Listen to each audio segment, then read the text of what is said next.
Hey guys, Dan here.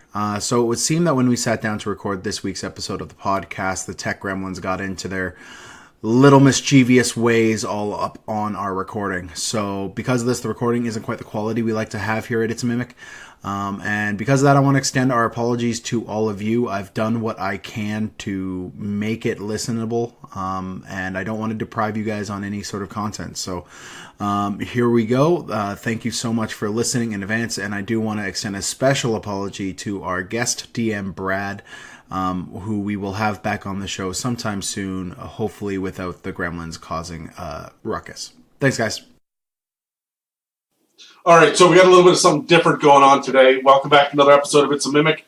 We're on episode 30. God, 3-0. damn, that's 3-0. It has been a freaking long time. We've been doing this for over half a year now. It's been even longer for those of us listening. Well, wait until you have to listen to all the hard edits. Oh, poor Dan. The raw copies are no good. We cut literally 7 hours out of every episode. About that, yeah. So today it's a little bit different. We don't have Terry with us. Instead, we have someone new with us today. Sitting in for Terry is Brad, DM Brad. Say hello, Brad. Hello, Brad. So Brad is here with Dan and I, and we're going to run through some campaign ideas and some tips and whatnot. But first, Brad, tell us a little bit about yourself. Let's not do a regular cold open. Let's actually get like a proper intro. Let's get to know you, Brad. Who's Brad? I want you to know that I said, Dan, Terry's not going to be here. We need to find a bard. Brad. He said, I know a bard, but he typed it wrong and then you showed up. So Yeah, that happens a lot. yeah. So tell us a little bit about yourself. You want to know me, like, biblically? Intimately. Intimately? I get enough of that in our usual cast of characters on this podcast. I wonder how PG we're going to stay today. Probably not. Well, I'm not 100% sure on that. If this ends up being rated G, we're blaming Terry for dragging us into the gutter. Yes, 100%. We'll still get PG-13. Yeah. All right. Okay, Yeah. so All right. if we're doing PG-13, who gets to drop the one and only F-bomb? Won't Fuck, be me. that'll be me. Damn it! Well, that's it. You guys got it. All right, Brad. So tell us a little bit about yourself. So I've been friends with Dan for a few years now. Sorry. He got me into Pathfinder. It's his fault that I'm here. But that said, I played, 4 sessions, and they were across 3 different campaigns because we'd only get 1 or 2 sessions in, and then they would collapse. And no one would show up. So you were kind of the guinea pig to my whole. I was getting so many people from church and from my life saying, "Hey, I want to play D&D," and I'm like, "Guys, I can't run a 27-person table. That's not going to happen." So what I tried to do is I got a bunch of guys from church, which is where I know you from. Yeah.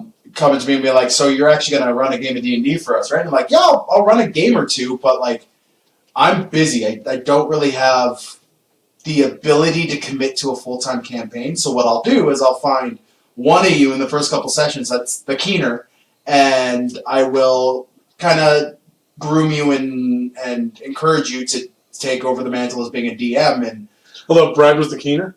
Brad was the keener. That would be me. Yeah. Brad was the one who showed up. "I got new dice, guys, and look, I've already got a character miniature, and I bought all the books, and also I have the vinyl map, and oh look, here's my crayons, and I brought the booze." And I'm like, "All right, yeah, you're." Did you say crayons? Yeah, the Crayola markers. Crayola for the markers. vinyl map. Oh, yeah, okay. All right. Yeah. The wet erase. Yeah, the crayons. I was thinking crayons. I'm ready for Dungeons and Dragons. Yay! Still, I'm actually trying to figure out a way to play a game with. Nobody cares about you. 5-year-olds and Brad, 6-year-olds. how are you? Who are you? Tell us everything. Yeah, so Dan got me into it. I have DM'd, 4 sessions in my entire life? No, you did more than that. You Maybe, that's DM'd true. a little bit back. I DM'd a little bit of the days. Pathfinder campaign, but then I traveled to work and that just died. And then we got into D&D, a year ago we started that Clear Cut campaign? A year The ago one we they talk started about the all the clear. time? That's me. Started the Clear Cut campaign, and then And Dan so kindly gave it to me. Dan got way too busy with real life and was this like, podcast, honestly, and this you podcast- listeners, 7 hours. it's your fault. "Yeah, it is your guys' fault that he's DMing." So feel proud, I guess. I guess. Yeah, call it what you want. But so you're relatively new, and we did the idea of the DMing, but not to D&D. Yeah. Right? Not to fit that. You played the campaign for a year. A year, but even that was once a month. We got maybe 10, Well, 8 we or were 10 sessions in. 3-4 weeks. Once Yeah. every 3 or 4 weeks, yeah. Yeah, we got maybe 8 or 10 sessions before Dan heads back out. And that was a big campaign. There were a lot of people sitting around that table. There were 7 players, I think. Yeah, if everyone made it out, there were 8 players. Which was an additional challenge because we maybe had 3 or 4 people show up a week, so you had people in and out of that campaign every week. Yeah, and like I would have 3 people who could make it for the weekdays but couldn't make the weekends, and then I would have 4 people who could make it for the weekends but couldn't make it for the weekdays. Yeah, and so you got to see Dan DMing for like 3 hours at a time, and for 7 people, it would be rapid fire. Insanity, and it was the weirdest experience. And for those of you that have paid any attention at all to any of our kind of personal bullshit during the podcast, Brad was the one that sat down with Dan and I. We actually have our own separate Facebook chat called Secret Order Kerfuckery. Oh, right? There's the second one. We're not PG-13 anymore. And you can bleep that one out. That's too much work.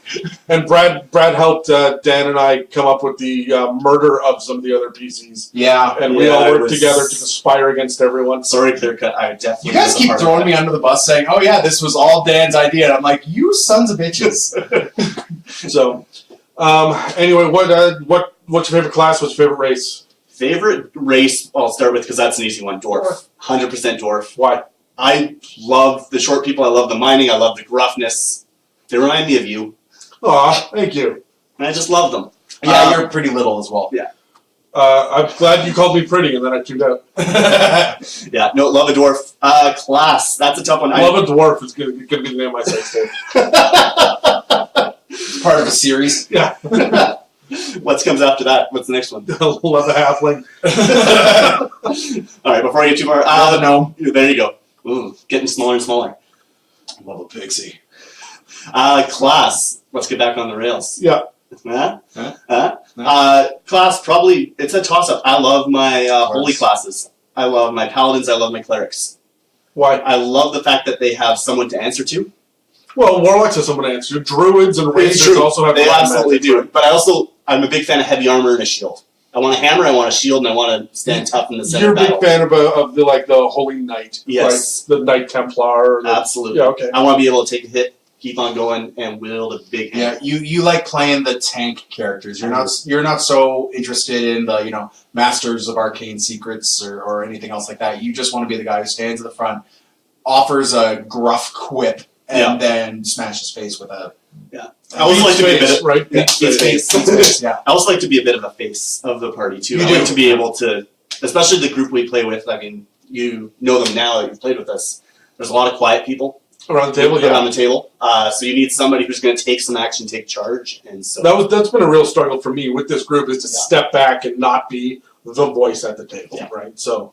Especially coming in, I was one of the most experienced when Dan was DMing. Yeah. Well, we definitely all looked at you and like, hey, this guy knows what he's doing. Let's look at him. And I had to just sit there and just, okay, stop co-DMing at him.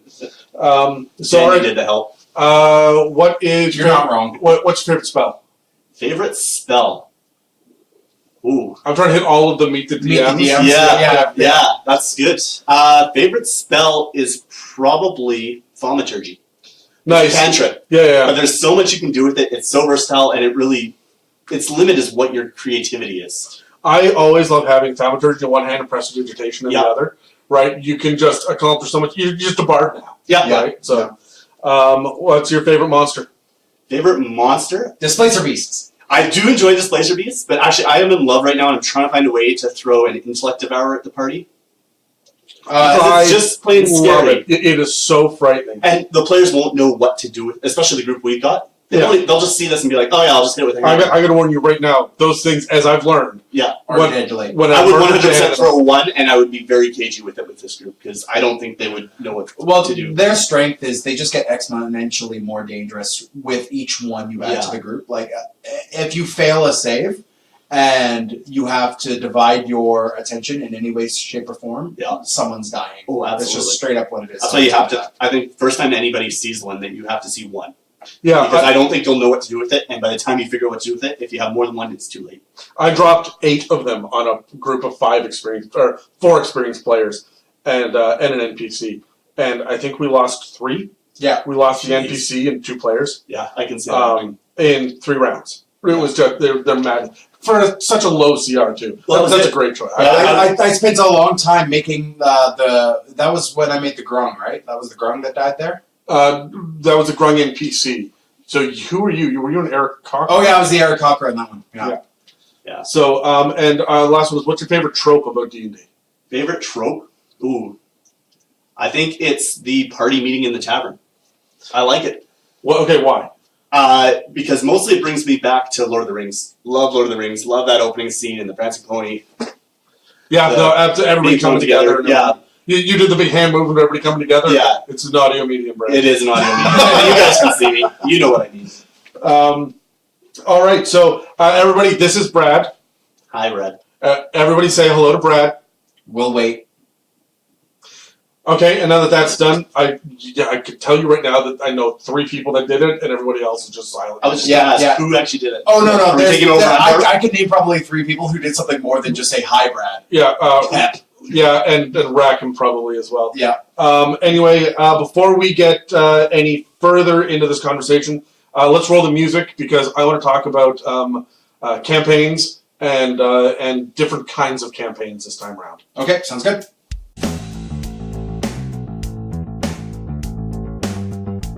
Welcome to It's a Mimic with your DMs, Adam, Dan, and Terry.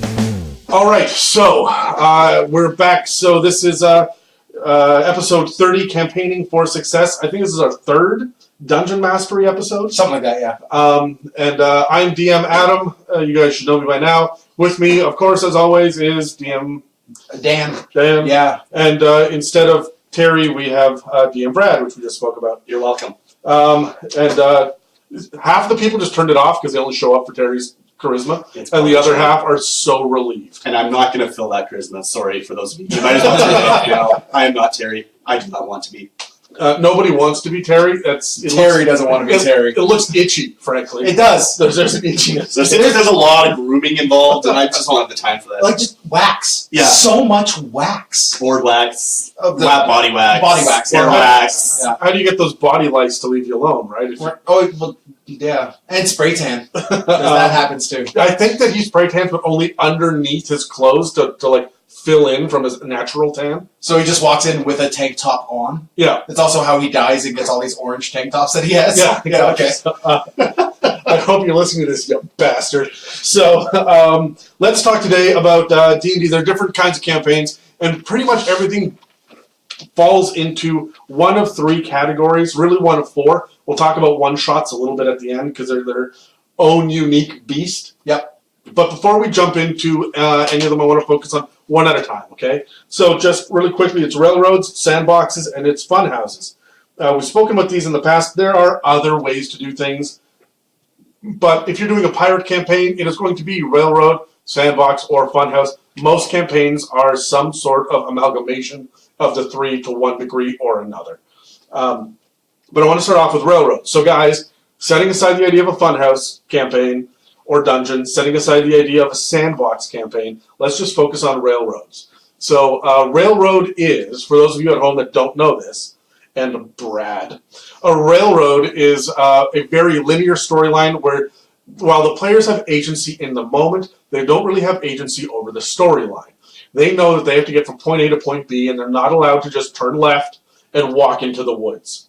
There's no derailing the campaign, which is where the railroad comes from, right? So there's no derailing allowed, and even if they do try to derail it, the DM is going to either overtly or subtly put them right back on track to where they're going, because this is a story that we are telling, and we've all worked on it together. Yeah. A lot of the actual campaign modules themselves and the adventure modules, those are railroads. They outline, once you are done here, you have to go here. Yeah. Now, there's some give or take on a lot of it. And 5th edition really brought in, a lot of the published modules for 5th edition are fairly sandboxy, right? Like they've taken the tracks off the... As the new DM coming in, like looking at them, I'm like, oh, perfect, I can start with a module. That'll give me a nice place to go. They're not. I would recommend, if you are a new DM and you're starting off, you need to run a module for sure. But you should really run one of the small ones. Well, not necessarily one of the small ones, but like run one from 3.5 or run one from 4th, and I've got an answer. Conversions over.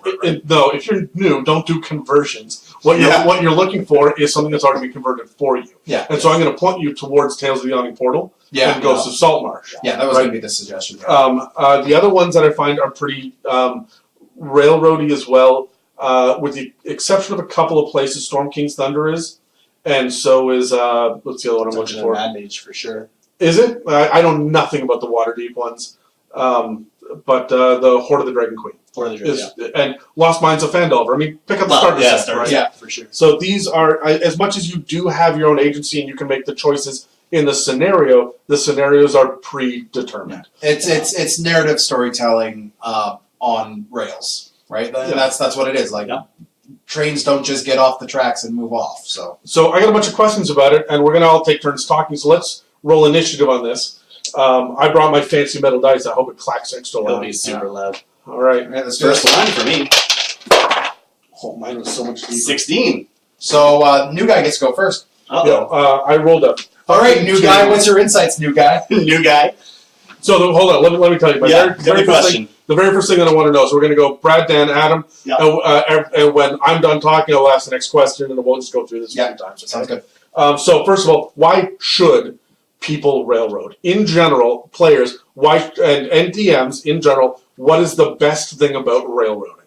What is the number one point, Brad? All right. So what I've found, and we have a group that meets not regularly. We're not a weekly group. We hope to get together once a month, every 3 to 4 weeks. It doesn't even work out. We miss one once in a while to try and get through a story arc in any, especially in a sandbox with a group that meets that rarely. You're not going to get anywhere. You're going to get stuck. You're going to end up chasing some NPC through the woods and completely miss the story. And by the time you actually get back to the story, it's been 4 months. Where were we? Yeah. So for a group that meets infrequently, especially new players, I think putting them on a railroad isn't a bad idea. Or players, if you got a lot of players with analysis paralysis. Yeah, that's a good point too. Yeah. I feel like railroads, they allow you to be subtle. If you get subtle in a sandbox, so just to expand on what you were saying, you get if you get subtle in any other form, they can get lost. But on a railroad, you can be subtle and you can hail back to. Now remember, 3 taverns ago, you saw this guy here that did this. You were very much railroading. Or if your players go off the railroad, it's real easy to direct them, put them right back without them noticing, right? Yeah. Yeah. You just be like, yeah, no, we totally did this thing 3 weeks ago. Or, you went left down the path instead of right. Well, guess what? They both go to the same place. Exactly. Yeah. So, Dan, what's in your opinion, what's the best part? Honestly, it's people should. God Did damn it on it. my turn, so I didn't interrupt. That's Terry just shivered. He doesn't know why. Yeah. I prefer, or I want people to use railroads. If you really want to control the narrative, like if you have a specific story you want to tell, you want to run a railroad campaign or write a book, or write a book. But like if you want people to have like that minor influence into the narrative of it as a DM, you want people to have some influence to keep things interesting for you. Run a railroad, right? But I would say that's true for players too. I mean, if you want to play this one specific character that you've been really excited about and whatnot, you know the DM is writing this kind of campaign, you're working together, and your character will fit that nicely. It's good to have that railroad in there, so you're not getting just accidentally murdered by a fucking cactus. Right. And if you're running, like if your DM comes to you guys in your session 0 and says, "Hey guys, I want to run one. It's a little railroady, but I want to run an undead campaign." Don't make your Red Dragon Disciple sorcerer character with no focus on undead on that campaign, right? Like, you can really gear towards. You want to gear towards whatever the railroad is, and I'll talk about that later. Let everybody look at Curse of Strahd and narrow our eyes. Right. That's exactly a good case. Like, you're not going to be.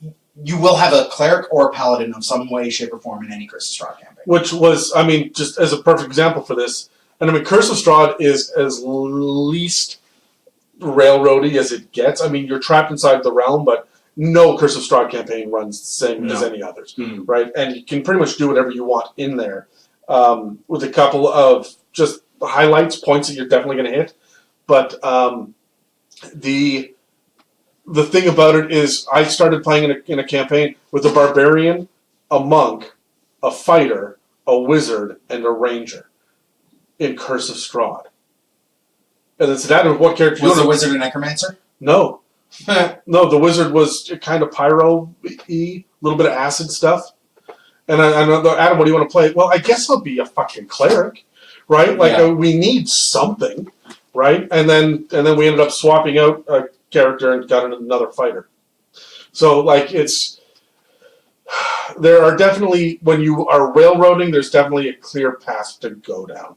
The thing that I say about railroading, one of the best boons about it is it's very easy to balance. Yes, yeah. You don't have to worry so much about crazy items popping up and balancing anything.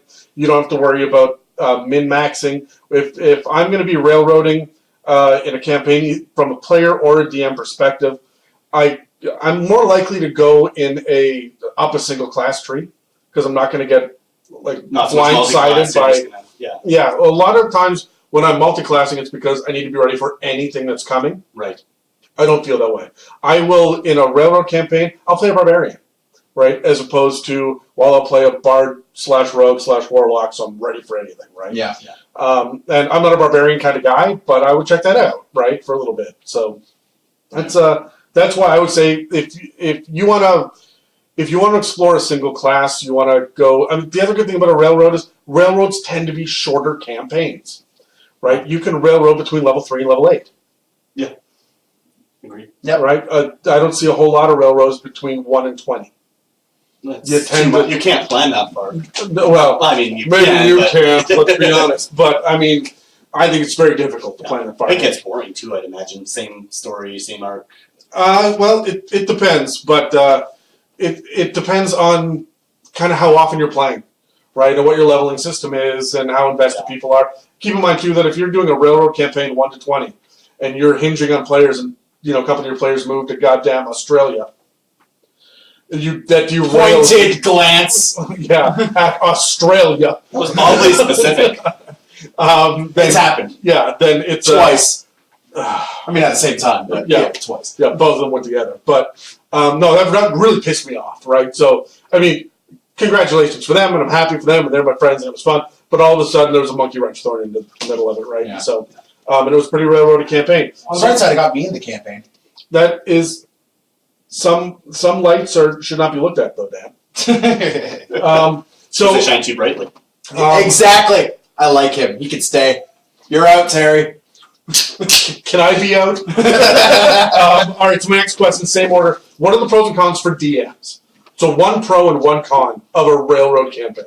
So pro, you kind of touched on it. I had one, the counterbalance, right? It's built in. It's there. You know what the player's going to hit at what level. It's kind of...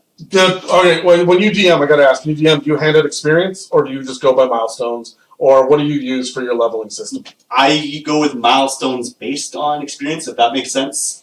So I kind of use the experience as kind of a guideline of when it should be there, but I'm not counting point by point. Okay, that's fair.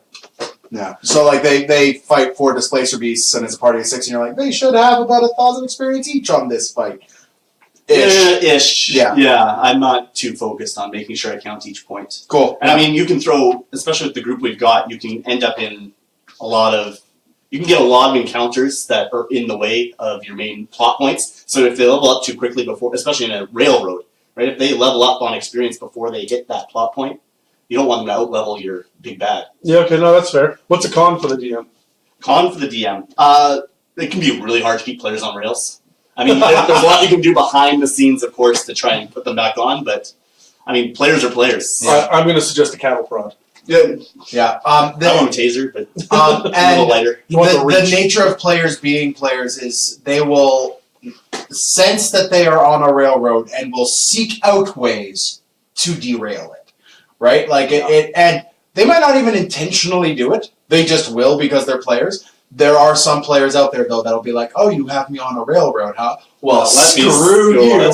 I'm going to go burn down this key forest. I'm going to go pull the brake train, and decouple the car." We're supposed to be saving the Feywild. Let me drop some napalm in there. Exactly, right? Yeah. So, Dan? For DM, I mean, the big thing is control. You have a lot of control. And if you don't have enough control, we have some furniture that you can buy to keep up. Exactly, right? All right. Tie your players down. The clamps and leather and chains and stuff. Oh, we're not good at this without Terry. Terry, we need you back so we can make bondage. I know nothing about this topic. Neither do I, which is why they keep bringing it up. Anyways, you have a lot of control as a DM in a railroad. You have you are the one who's saying where the story is going. So if you want to focus on one character's backstory for this small arc, you can focus on this one character's backstory for this small arc, and the party's coming for the ride, right? Doesn't mean that it's boring. It just means that this is where your next...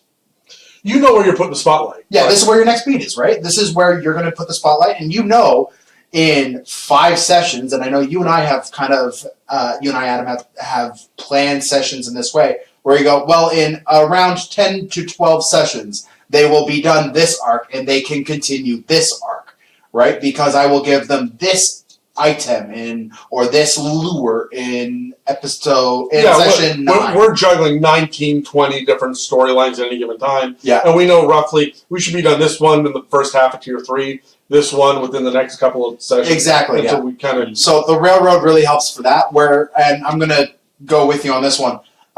Players can grow complacent if they know they are on a railroad where they don't have input. Right? Is that your con? That's my con, yeah.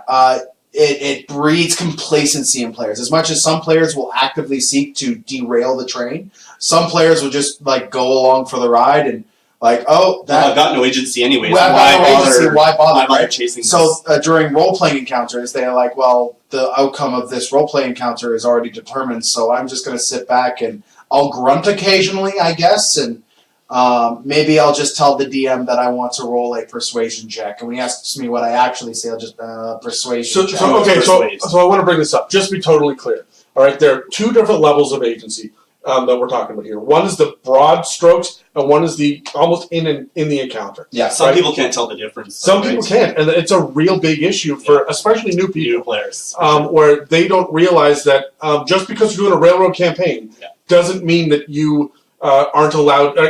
You can still talk in any given scenario. You're not the bard, so you're sitting back letting the bard talk. But be the talking barbarian, be the talking rogue. Yeah, no reason you can't. Yeah, there's no reason whatsoever that you can't do that. So just go balls to the wall. But when it comes time to one of these really big moments that we need to have a decision made, or there needs to be, guys, it's not left or right in the hallway. It's north or south on the map. Yes. Right? When you zoom out and you see more of the broad strokes, that's where we are talking about today, but the campaigns, the broad strokes. Mm-hmm. Everyone should always have as much agency as possible in the moment. Especially over their character-specific choices. Absolutely. But we're talking about when a DM railroads by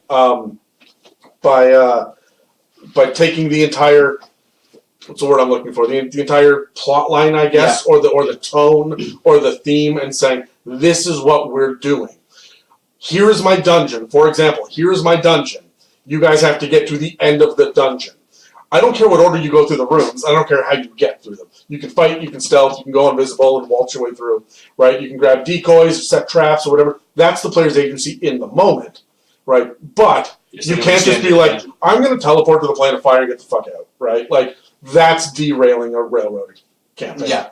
So that's...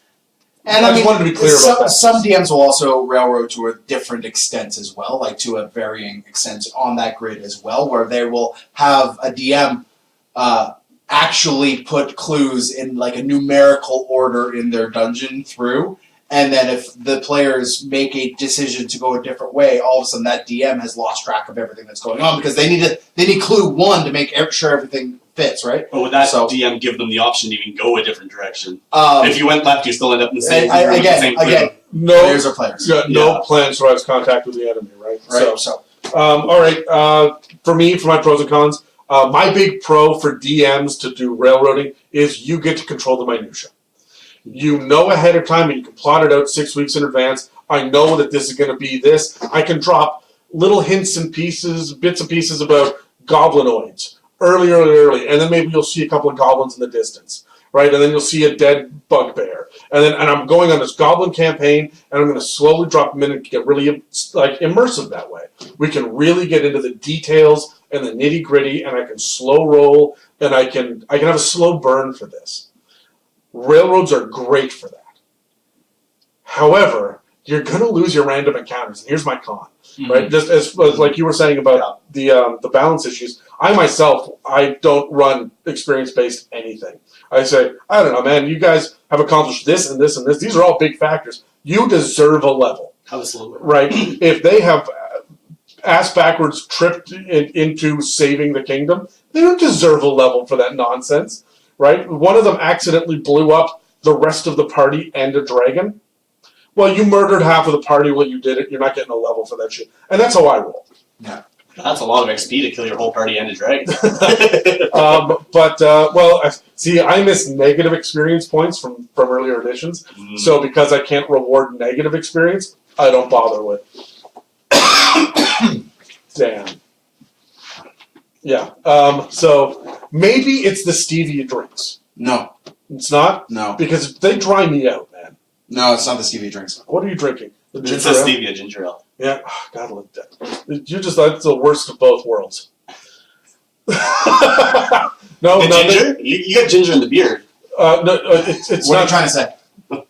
He said it. I'm just pointing. My big problem is that you don't get your random encounters at this point. Yeah. If I'm in a railroad campaign and we're doing dragons, I can't take 2 sessions out to go play with beholders because I found a really cool build online to do something else. So you get really trapped inside your own railroad as a DM. And I find that for myself, I start to get bored with that. And now I'm adding, it's not just goblins, it's goblins that are made of fire, and it's goblins that are the size of giants, and there are goblins that... They're kobolds made of ash. Thank you very much. We've already talked about that on the podcast. Whatever it is, when you start to get bored with your own content, if the DM gets bored, the players will get bored. Exactly. And then it all spirals out of control. So I really like the idea of getting lost in the minutia. And you guys always say, Adam, how do you get this and this? You have all these details. No, man, I get lost in the details because it's fun and it keeps me interested. But at such a level, if I'm dealing with the politics, then I'm not dealing with the, how come there's no acid giants? There should be acid giants, right? And I will totally do that, just on a whim, if I'm not doing a railroad. Dan's like, why aren't there acid giants? I can see it in his eyes. They're like, kind of trolls? I'm picturing giants tripping on acid. A bunch of hill giants that accidentally stumbled into a myconid colony and just tripping balls. I'm just picturing one like petting a dire wolf. Bunny! Over and over again. Hey, Clearcut, did you hear that? That can see all the sound. Alright, Brad. Pros and cons for players now. Pros and cons for players. For players, you might actually get to the BBEG if you're not meeting regularly. You might actually get to your objective if you're railroaded. You might actually get to feel like you've accomplished something rather than fight a bunch of random monsters on a path that meant nothing. Yeah.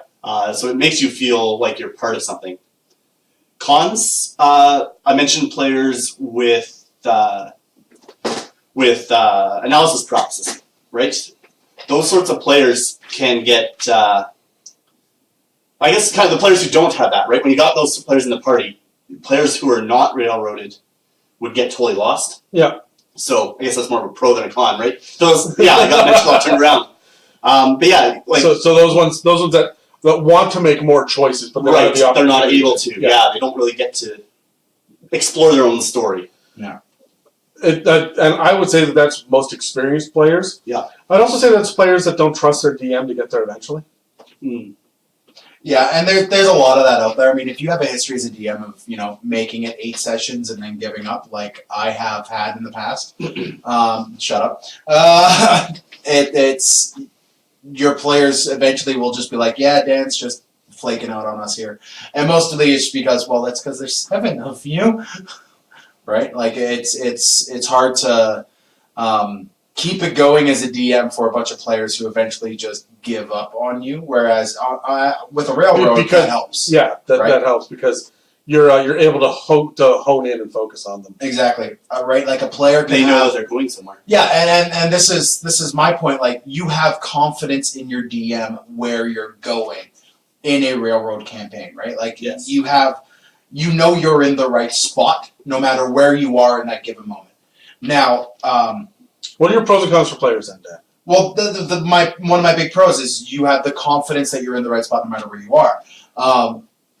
There is a tendency, however, and this is the con, where you feel like you are a character in the story, but you're not a main character in the story. Oh, when the DM has his own DM PCs, or something like that. Like you are clearly a footnote in the campaign, or you feel like a footnote in a campaign. Tell me if this is a little bit life meta, but everybody feels like they're the main character in the campaign and in their life. You're not a main character. Even the main characters are not the main characters in the story of the world. Let's be completely honest. We all play Dungeons and Dragons to feel like heroes and to create a heroic story of some way, shape, or form.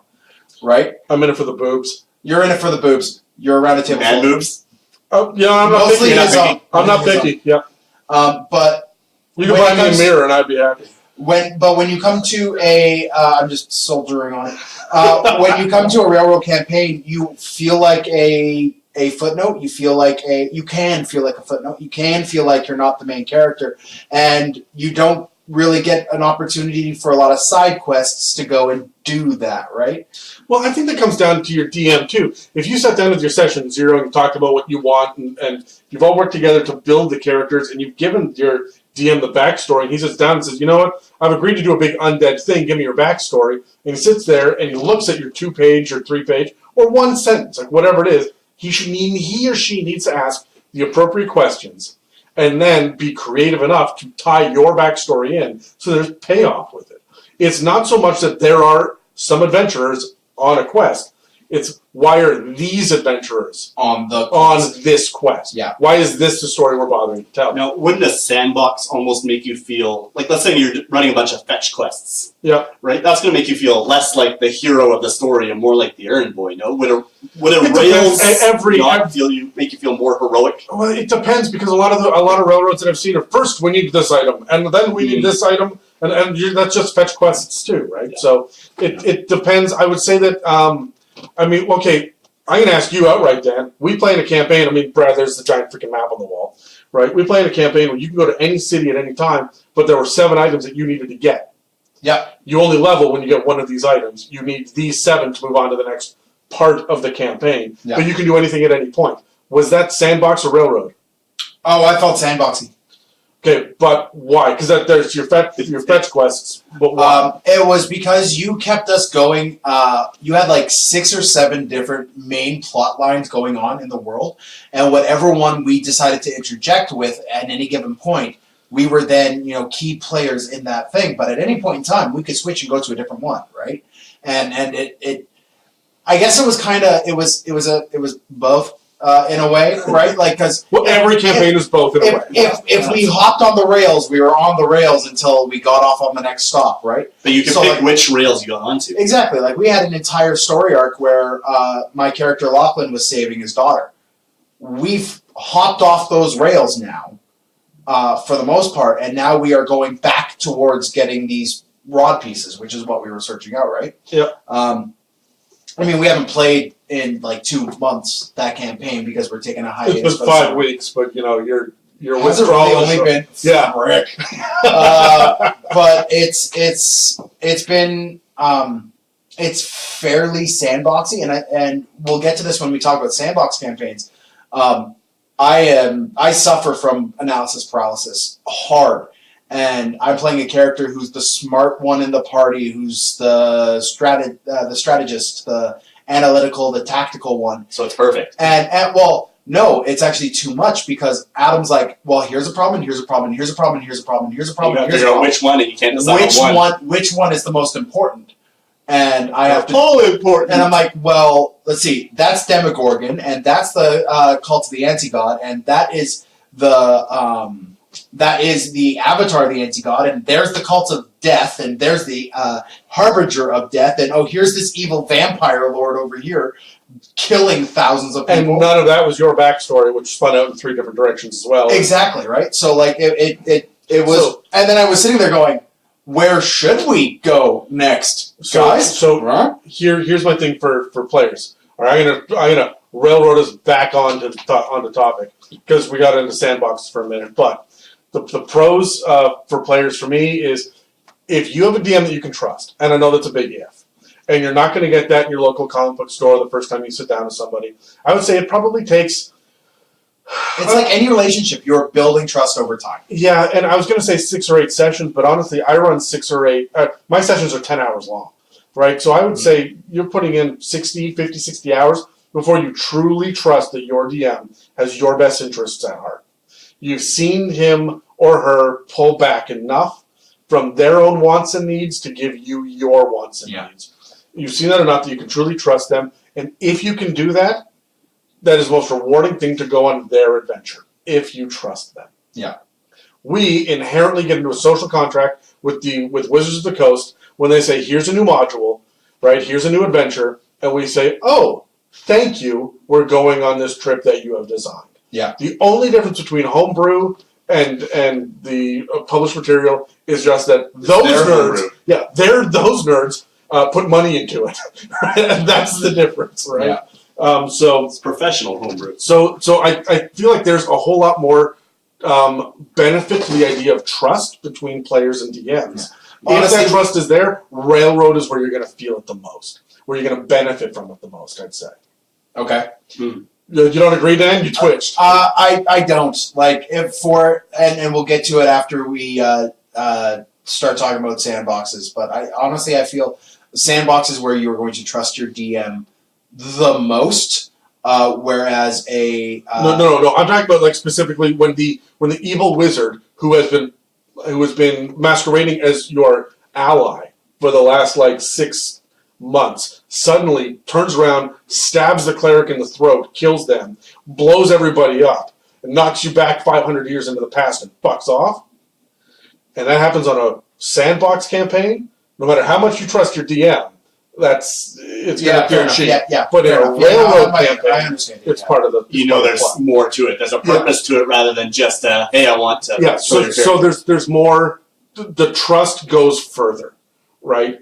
In a Railroad campaign, and I would say that the con is that honestly, if you want to experience a little bit of everything in D&D and get the broad strokes, you're not doing that so much on the Railroad campaign. You're not. Well, I'm going to have 3 different familiars. Right, and I'm gonna hook up with my long lost love from my backstory, and I'm gonna reconcile with my parents because I ran away. And one of them, they dropped me off in the orphanage, but it turns out that they did it for my own protection. And so, you want to hit all of these tropes, and you've got 10,000 things going on. I just want to learn every single spell in the entire game by learning different wizard books, and you're never going to get all this on a Railroad campaign, right? You don't get to taste every single flavor of D&D here. Yeah. In a sandbox? Shit, I don't know, maybe. Right. You go left, you go right, you might face something different. Yeah, you want to find. In a funhouse, good luck. Right? But in a Railroad, you know what you're getting into, and it's not going to be quite as open, but that's the nature of it. Right? So the last thing I want to talk about real quick, Brad, is what tactics do you use to stay on target? As either DM or a player, which one do you...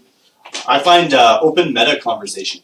Out-of-game conversation to say, hey, look, this is where we're going. That's going to drive 90% of the people listening utterly up the wall, but I think it's totally valid. If your goal is ultimately to stay on the rails and your players are on board with it, to have a little bit of conversation just to say, hey, you guys are going off the rails. I need you guys to come back. Can you guys just do this? Yeah, have a conversation with your players like they're actually humans. Who knew? Or elves. Right? No, what I would do, give them a little peek behind the curtain. That's okay. Don't let them see everything behind the curtain. Just give them a peek. Behind the curtain or behind the kimono? Sure, either way. It depends on the campaign you're running. But you can show them, be like, guys, here's where we're heading. Here's what I'm thinking about throwing your guys' way. Let's push towards that. I wouldn't even do that. I mean, you end up on this... Okay, I agree with what you're saying. I wouldn't say, here's what you're going to face in the future. I would say we all agreed on to go this direction. Yeah, we all agreed on this giant campaign, and you guys now want to go play in the Feywild. We agree. I prepped this. Yeah. Right? Everything I got is heading in this direction. I don't have anything for the Feywild. No, if you want to play a Feywild campaign, that's fine. Give me 3 weeks. We'll wrap up this one next week, and I need 2 weeks of prep to get on that. Yeah. That hurts my feelings. But there you go. But have a better conversation. Remember, the DM is a player at the table. Yeah. They just have different roles.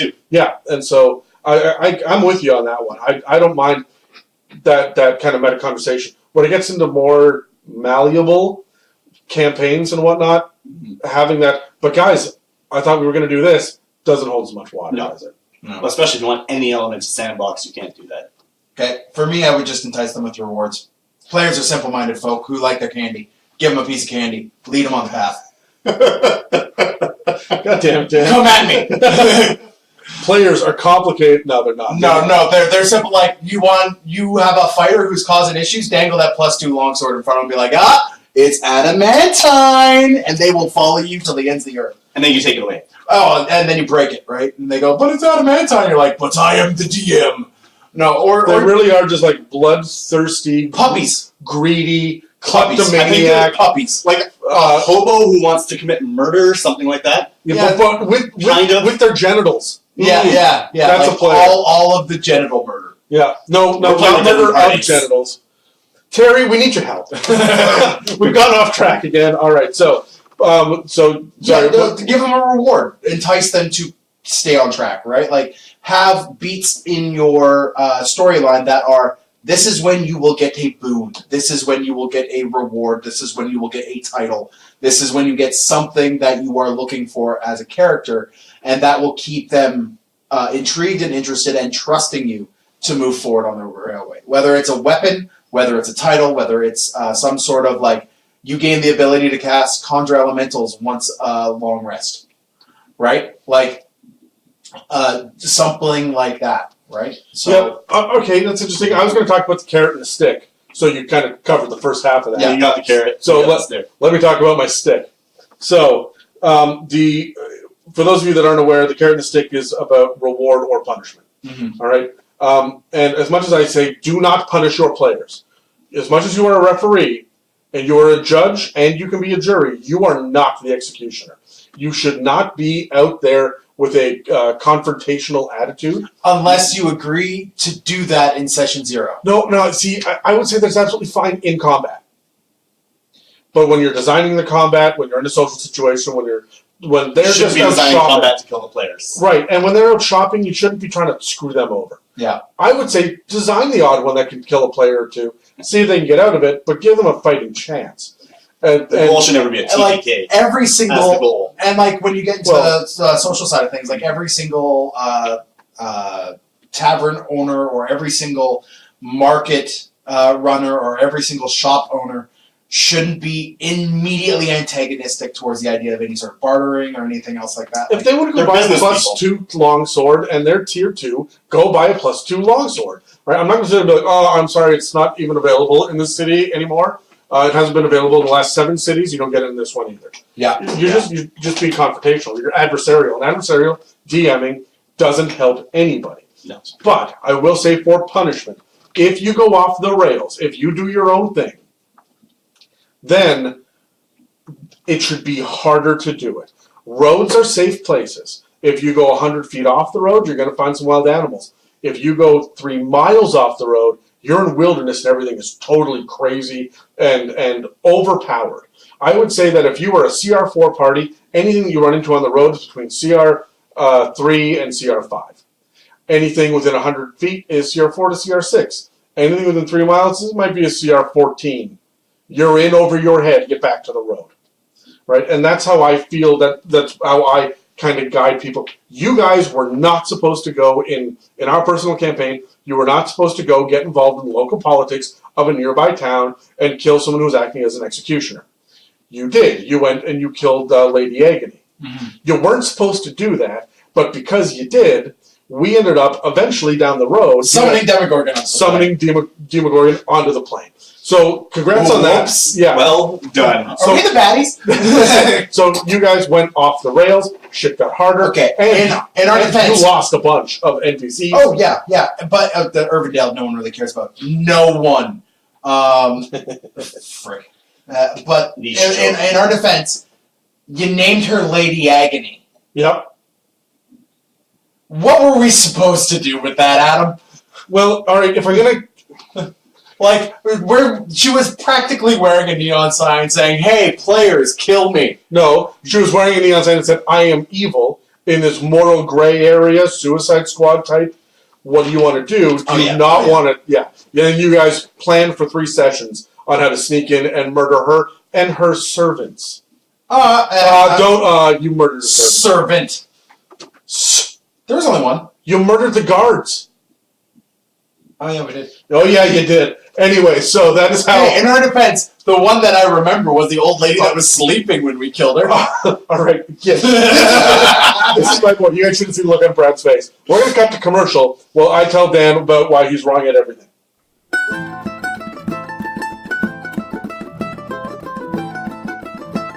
How cool would it be to hear your company name on this podcast? Pretty stinking cool. It's a Mimic is ready to take our show to the next level. We want to partner with other awesome businesses to share your brand with our listeners. Please email us at info@itsamimic.com for advertising information.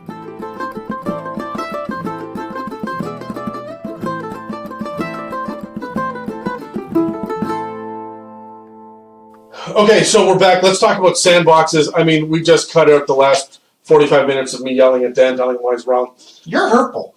Yeah, and you deserve it. I got to see it firsthand. It's quite something. You know, the first 3 rows will get wet. So, sandboxes. Sandboxes are the opposite of railroads. The idea is that, much like a child sandbox, you can create whatever you want in it. What you bring to the table is your imagination, and the players and the storyline can go in any direction at any given point, and it will never look the same from one day to the next. Right? So it's really by the whim of the players and the DM, depending on how flexible they are.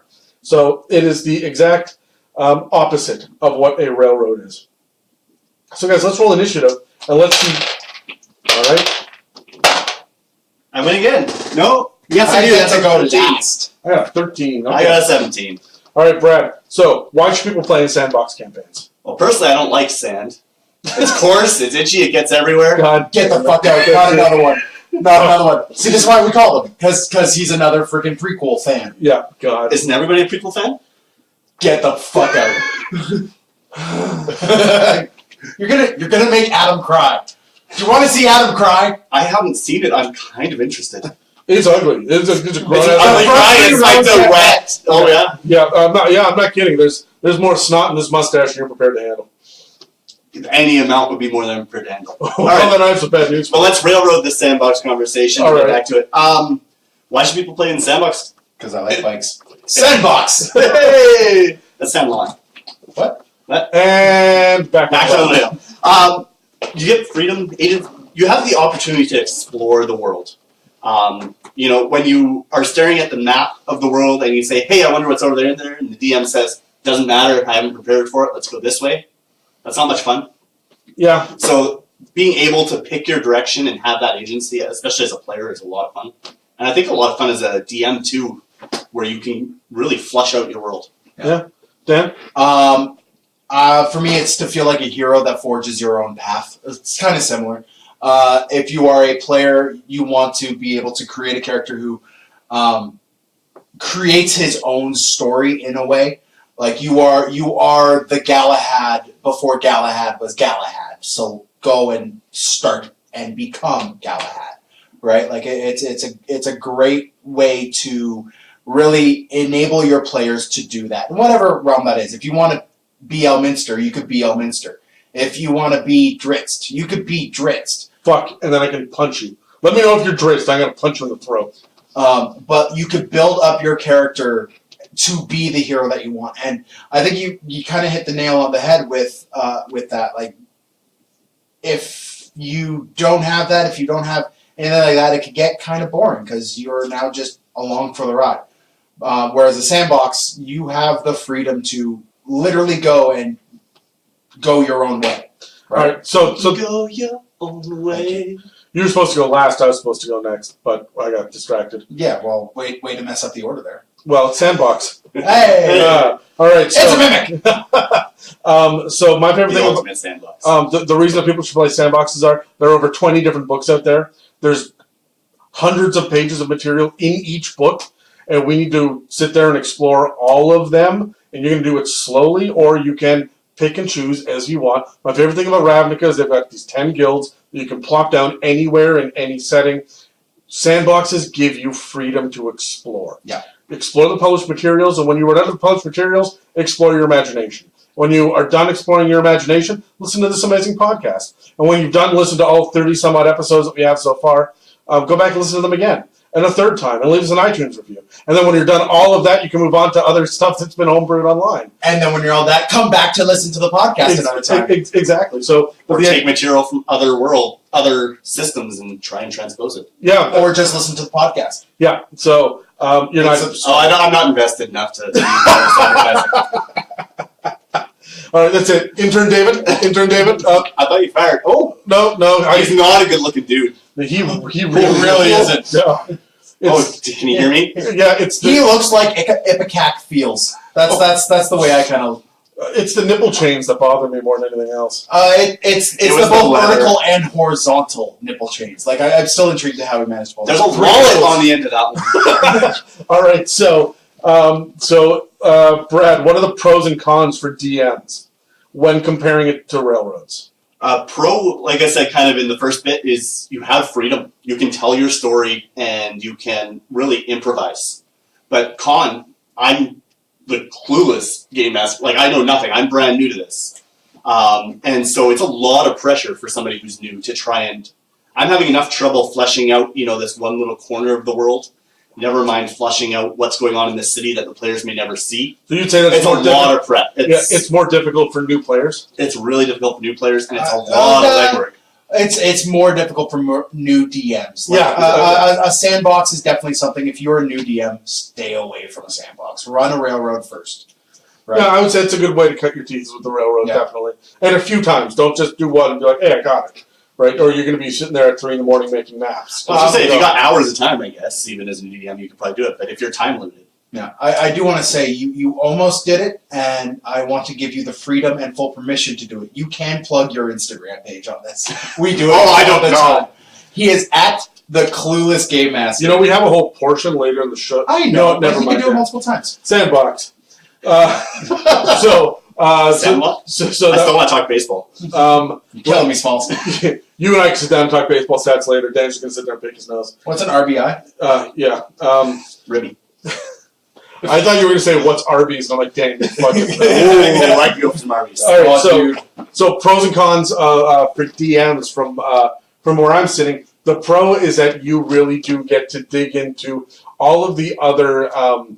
the ideas that you've toyed with. You want to have a floating city, but it doesn't fit in your overarching storyline. God knows, these guys may go west and you have nothing planned out there. And because I'm an experienced DM, I go, I don't know, this is fun. I get to react now. But a portal in the mountain where they might never find it. Yeah. And end up. Well, I won't even think that far ahead. If we're going to go pure sandbox campaign, I get to react as a DM and just come up with shit on the fly. A lot of people think that DMing is prepping ahead of time, and it is. But then when you're in the encounter, all you're doing is reacting to what the players are doing and playing referee. Can you imagine how much fun it could be to just simply react from a campaign standpoint? But again, I think you have to have the experience to be able to do that. Yeah. The con is that your players will run your world, and you have... I find that I can't make proper NPCs with interesting backstories and cool personalities. I can't make 400 of them, all with a separate voice, right? I can't do it on a sandbox campaign like that. I'm just going to start hitting... and then this, you walk into a freaking wig shop over here, which I was not expecting. So the guy there is a dwarf with a toupee. While you're frantically scribbling in your own notes, it's like, okay, there's a wig shop and this dwarf with a toupee and no beard because that's what he's using as a toupee. Oh, crap. Yeah, exactly. And so everybody can see me scramble, right? So I'm a big prep guy. Mm-hmm. And as much as I love it, I want the idea to be... or I want the opportunity to react. But I also want to... I'm also afraid of the fact they're going to see how freaking unprepared I am. Right? So in the... Railroad, you're talking about the players being able to trust the GM. In the sandbox, it's almost the opposite. The GM needs to be able to trust his players to not go too wild. Yeah. And that could be difficult. Dan, what are yours? Honestly, I like the fact that the players take a lot of that control. I like the fact that with a... you just strap yourself into a piece of furniture and go along for the ride? Yeah, man. Like, ball gag everything. You just go for it. Ball gag is a great name for like an ogre or ball gag. Ball gog. Ball gog. Yeah, with like 3 H's. Yeah. Yeah, there's 3 H's in there somewhere. Yeah. Yeah. Now that you've completely derailed me. He's the orc Into god the of sandbox. pleasure. Or God of Pleasure's name's Bogog. Yeah. Praise be to Bogog. No, if you're praise be, it sounds like. Welcome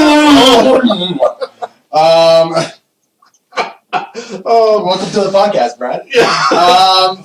So listeners, you're welcome. Terry's not here. Who knows where that would have gone? So there's been a lot different. So because players take a lot of the control, you have that opportunity to feel that surprise as a DM. I really like that. But the other side is, and this is something against that I find I don't like about sandboxes, is if you're going to run a well-built sandbox, you have to do a lot of foreprep, right? And it's not so much. It's not a lot. I'm moving on. A lot. Foreskin? No? Reskinning and forethought. That's what. Yeah. I got there. There we go. Rethought? No. Anyways, so what you do is often I find I was trying to do a thing. Does it feel like he's here? It does. Maybe it's you. Maybe it is me. Continue. I find with most campaigns that I get involved in, it's a little impromptu. Like the DM has at tops 2 weeks to do the prep before the players are going. So you've got to cram as much prep as you can in those 2 weeks. If you're running a homebrew world, that's all I do. That's your world prep, right? And then you're kind of winging it from there, and that's we have an episode about prep, right? And about how does that go from top down or bottom up, right? Yeah. And so there's some hints there for those of you that are struggling with that. Go back and listen to our prep episode. I don't remember off the top of my head which one it is. No. But anyway. But so you have a lot of fore prep to do, and you often don't have the time to do it before the campaign starts. So it just becomes a thing where you're constantly reacting to, and you can't get your feet out from under you with a sandbox campaign, because as soon as you feel like you've kind of got a grasp on where they're going and what you could build around to make the story more intriguing and fill in the world a little bit, they take a U-turn, and you're like, well, crap, now you're over here. Right, and all that kind of scrambling you've done is now pointless. I think it's the difference between someone who scripts or does improv. Right? Yeah. Like if you like improv, you're gonna like sandboxes. If you like scripting your shit out ahead of time, this may be your worst nightmare. Right. Yeah. Let's talk about for players then, Brad. So we've said this word about 1,000 times tonight. Agency, right? In Sandbox, you have ultimate agency over what your characters do. The DM's not forcing you to go down a road. Yeah. But con, I mentioned it again before, and we'll come up again. Analysis paralysis players. When you have a choice to go 1,000 ways, how do you pick just one and not worry about it being the wrong one, right? Yep. If you feel like there's an overarching story, you don't want to make the wrong choice and end up taking 4 months down the wrong path if you're not going to. Well, and I would say that one of the things people lose sight of is you can't freaking win D&D. No. If you can't win, that means there's no right way to do it. And if there's no right way, then there obviously isn't a wrong way to do it. And again, we're talking broad strokes. There's definitely don't go up and tickle the freaking hill giant scrotum. That is the wrong way to get through this freaking encounter. Is it? This encounter, yes. Come talk to me after the podcast. But the Zevia went up my nose. Worth it. That is intensely painful. I take a step and you say hill giant scrotum, and I'm just like, done. I'm done. I'm out. All right. So, but the point is that if there's no wrong way to do it, we shouldn't be feeling that paralysis. Of course we will. People will have anxiety. D&D players are not known for being the most overly sociable and confident people in the world. I think that tone is changing a bit. It very much is. However, I just want history. Yeah, I don't want people to say or to sit at home and hear me say, "Don't worry about it; it'll be fine." When they've got their own demons to sort through. Absolutely, anxiety is real. But really, don't worry; it will be fine. Yeah. All right. Whatever your choice is, that is the right choice, and this is where we talk about trust. Right. So the DM, and this is where the trust for the DM goes, is the DM just needs to say yes, okay, and yes, then roll with it. Yeah. So, yes, and yep. For me, the pros and cons. Were you done for players, Brad? Yes, okay. I'm done. For me, the pros and cons. The pros, or for players specifically, very, very quickly, is this is your time to multi-class. This is your time to start digging for that. You want one of the named weapons that are in the Dungeon Master's Guide. You want to be able to do 9d20 damage in a single hit, which doesn't freaking exist anywhere, but you want overpowered weapons. You want to be able to get into epic levels beyond level 20. You want to be able to have crazy time travel bullshit backstory stuff. Sandboxes are how you do it, right? It really blows the lid off of all of the limitations. But then the con for that too is that there is no definitive story. When you turn around and say, hey, look at this story arc that we did. We didn't defeat the vampire Strahd. We didn't go to the Tomb of Annihilation. We didn't fix the Ordning. We ran over a whole bunch of kobolds over that, and then I got married to a freaking plant, and then over there we ended up... And it's random tales of bullshit. Yeah. Right? And so while you might remember the character, you won't remember the story. So I find that Railroads are story-based and plot-based. Sandbox is character-based. Right? And those are the stories that we're going to tell in 5, 10, 15 years when we look back on our awesome characters. Well, let's look at Skyrim as an example, right? Sandbox game. I couldn't tell you the story. I've played that game plenty of times. I know the general story. I don't play Skyrim. I feel that way about all the Grand Theft Autos. I couldn't tell you. I don't care about the story either. I just want to get out and explore and steal some cars. Yeah. Dan, what do you got? Pros and cons for players. We've already hit it. Like, as a pro, you get to, as a player, you get a lot more narrative control. You get to be the hero. You get to take over the story. As a con, analysis paralysis is a thing, ladies and gentlemen. And if you have trouble with that, you're not going to have a good time in a sandbox campaign without having a lot of discussions with your DM and a lot of discussions with the other players around the table throughout the week between sessions.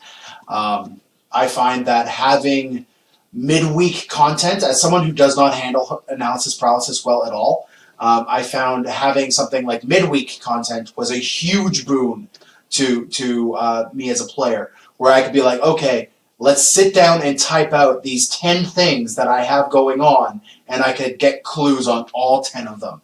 And then I could progress the story through all 10 of these things at a time. I gotta say, I'm gonna throw you props on this. For someone with analysis paralysis who is used to playing really, really railroady, mechanics-heavy strategy games, you then went with a gnome investigator with a drug habit and the most complex backstory that I've ever heard.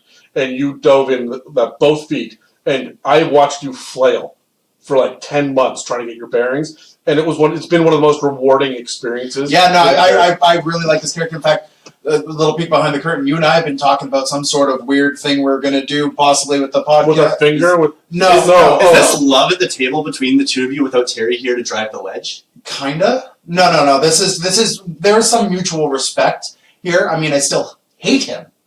As well you should, you son of a bitch. Well, but it's like Sorry I said anything. At some point, I didn't realize I would be the wedge. My relationship with Adam is familial, right? Like, I'm stuck with him. I didn't say familiar. I thought you were his familiar. Yeah, he's my pet cat. Yeah, and he's the wart under my foot. So I'm just stuck with him.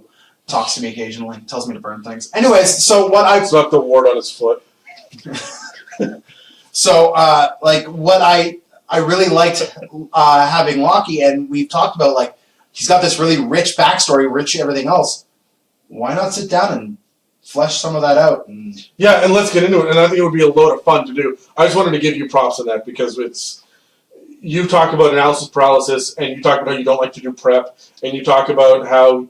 And you say a lot of things that I know to be true that you yourself have railed against. And for any experienced players out there, anyone, even if you've been playing for a year to go, I got more experience than anyone else at the table, you can never stop learning and growing in D&D and push your boundaries. For role-playing, push your boundaries. For investigation and exploration. If you find that you're sitting there and you've grown complacent and you've made your 15th, the bun? What's the name of the Pun. You've made your 15th pun. Like, do you know what a pun is? I have no clue what you're going at. Oh, we'll talk about it later. Yeah. But if you hit that point, you yourself have to realize what you haven't done. The reason why I rolled a gnome investigator is because I hate playing fighters and rogues. I do not like playing either of those classes, really. And I was like, okay, so let's play a rock gnome, sure. Investigator, because That's a rogue subclass and a battle master fighter. Let's cram these things together. See what I get. Right. And it worked out. Right. It worked out. Yeah. And that was because of the freedom that the sandbox gave you. Yeah. Exactly. Yeah. So finally, what tactics do you use to say loose and easy? So let's say I don't have a lot of experience, like I've said. So tactics, I don't have any, but I have some questions. And Sure. some thoughts. Yeah. All right. So I would assume that in a sandbox, prep is key. At least knowing, no, I'm not talking about down to minutia, but you should know your world. You should know what's going on in this region, this region, this region, this region. Yep. In some loose form. Yep. You should have intimate knowledge of what is in a 15-mile radius of your players at any given point. Absolutely. If they go left, right, somewhere in the middle, you need to know what's going to be there. It's funny when I do sandbox though. What I do is I will look at what geographical condition. Are we forest? Are we swamp? Yeah. Or like what's the climate? What's the geography look like in that direction? And then eventually there's a road here. The road's got to go somewhere. And then I start rolling random encounters until something interesting happens. I don't know when the town is coming. I guess I could even say last session we had with the clear cut guys, they ended up in the forest. I expected them to follow the path. They didn't. What a surprise. Yeah. And I had to do exactly that. Random encounters. I at least had, before the session, looked at, well, at least what exists in a forest and what would I want in this forest. That's about where my prep That's ends. about it. That's all I had. Is I do random tables. When I'm doing pure sandbox, you guys, I don't know which river you're going to take, but you're going to take a river, and I know we're doing river travel for a while. I just know what exists on the rivers and what the difference between this river and that river is. Yeah. What's the difference between going left or right? And that's it. That's all I got. That's all I need, right? So I don't need to know what little settlements, what boats you're going to run across, who's out fishing at any given... I don't even know that shit, right? I will roll that in a random encounter table, include all of those as potential options, let you guys roll it. I don't roll my own random encounters. I let the players do it, right? But I control the table, right? So they control the dice, I control the table, and we all discover together. And now I'm acting in the moment. I'm reacting. I find myself doing voices more often when I'm doing this because I'm trying to figure out who the fuck is this? Who is this guy? Right? While everyone else is I like, don't know who who is he this is. guy? Yeah, right? So that's a lot of fun for me. And a lot of the memorable NPCs and stuff that we've run into have been out of... Rizkin was a freaking random encounter. He was a freaking satyr that was the horniest satyr in the world. But Define horny. Literally what you're thinking. Yes. He had a Big horns on his statue. head? No, he had a statue of his satyr wife. The That most was- well endowed. Like that was out of, all boob. It was all It was just boob. all boob. Like a body color? It was a stone statue. Like 12 feet tall. Yeah. And the stone was stained. Yeah. Let's go with that. You Let's make go that somewhere up. But he I don't like this question. But I didn't know that this guy existed. I had no idea this was coming. They ran that random encounter, and I knew there was going to be a cottage. I didn't know who was in it, right? And I had a tabaxi mini, and I'm like, oh, here we go. We're going to use a tabaxi. It's going to be a fat little cat person. And then I'm like, I don't know who the cat person is. It's something else that I don't know. And because it was sandboxed, we were able to run it, right? And it was something new and interesting. So, do you have any other questions? Plenty, but we'd be here all night. A tactic that I use to stay loose and easy is media. I go to media, and that's just it. What was the last show that I watched? Right, and can we run into that? Recess? Yeah, sure. Yeah. What I will do is if I have a sandbox campaign and the players have given me backstories, I will figure out whose backstory point we haven't hit the most recently, and I will hit that point now. Right, and that if I feel like I'm spinning my tires and we're kind of aimless, I will bring that in as an aim, and then The other thing that I absolutely love doing is just using kobolds attack. You guys are going to defeat them. You're all level 8 and there's 7 kobolds, but they come out of nowhere. It's an imbalanced thing. You're all rolling initiative and doing math. This is easy for me. I know they got a +4 to their attack and they got a +2 dex for their dex saves for the fireballs and shit. I'm doing basic math while I'm going, okay, after the kobolds, there's going to be an upturned caravan over there with a wagon wheel that's missing because of it. And I'm spitballing then. So I will actually use random encounters to stall as well. But let's stop stalling and let's have a conversation, Dan, about the giveaway. yeah. So if you've been listening to the last couple podcast episodes, which you should have been, and if you haven't, go back and listen. You will have heard that we are doing a giveaway right now through Its Mimic. We are asking you as listeners to send us a message either on the It's a Mimic Facebook page as a private message to the It's a Mimic Facebook page, or send us a message on the It's a Mimic Instagram page to tell us what... No love for Twitter? No love for Twitter? Twitter is old and no one likes it anyways. But Facebook apparently is up and running. You don't have enough characters to tell us on Twitter anyway. No. So what we are asking for you, the listener, to do is to enter into this giveaway, is to tell us what you think we are in terms of a class and race build. And the background. Right? So build, Adam, Dan, and Terry. Bonus points if you build Brad after this short little stint, but... it'll be a tiebreaker at best. It'll be a tiebreaker at best. You don't have a lot to go on. No. So this giveaway, we're getting a bunch of prizes all together. Some of it's going to be things like we got some branded T-shirts. I'm going to open. No. They got to pay premium money for our freaking. We're going to fight about this. You may or may not get a T-shirt. Well, we will announce shortly. September 1st, the contest ends. Yes. Yeah. So get in your responses before September 1st. Where we will then record a special little episode of us picking the winner and arguing about who had the best answer. And why Terry isn't in fact a tiefling dominatrix. But he might be. He looks like it. If anything, sounds like it. And we are already getting off topic. I want to do a shout out now because that was fucking horrifying. I want to do a shout out to Quest Chests. This is on Instagram. Quest Chests. This is all one word. Quest Chests. There are 3 times I've said it. I hope it's like Beetlejuice. Brad, stop looking around.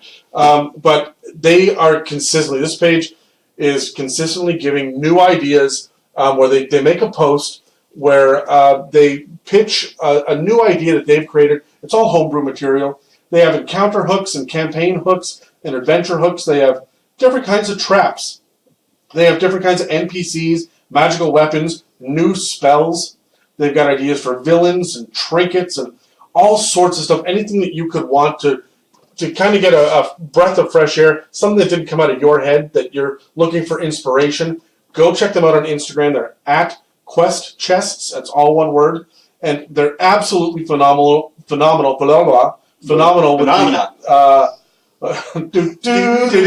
Derailed. So, but it's all free and it's available there, right?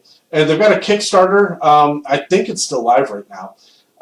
But they are doing fantastic, brand new, free content all of the time. It's really meant for dungeon masters to give them more breadth in kind of their repertoire. Especially if your players are used to everything that's in the book or used to your style as a DM. Absolutely. So you're going to be able to mix things up quite a bit. Again, I think they're fantastic, and they are posting freaking daily, right? Like there's so much stuff. They got over 600 posts right now. So there's all sorts of fantastic things to go in there and explore. I have burned hours at a time just kind of digging around their archives. And I suggest that the rest of you, if you aren't following them already, and you might be because they've got 21,000 followers, but if you haven't followed them yet, definitely give them 20 minutes of your time. Yeah, for sure. Yeah. Yep. If Dan will spend 20 minutes sitting on the toilet going through Quest Chests, you can spend that as well. That's what he calls his toilet. The Quest Chest? That's inappropriate. Behold my porcelain treasure.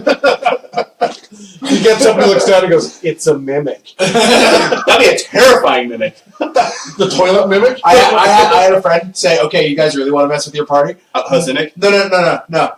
Well, yes, house mimic. Very much. Mimic. It's happened. Outhouse mimic also happened. No, don't make the chest the mimic. Make the contents of the chest the mimic. Yeah. Yeah. So, the last thing I want to talk about, guys, Funhouses and one-shots. Okay? Let's roll initiative again, and we'll go around. What's a funhouse, Adam? We'll get into that if you want to roll inside the box. Hey! He tried! I tried! Well, That's a 19 for me. I got a freaking 11. So, a funhouse is random shit for the sake of random shit. It's wacky nonsense. Go listen to our Wizard Tower episode. It's the one that's super long, back And from full of a April. bunch of random shit. Yeah, and it was really, we were trying to surprise each other.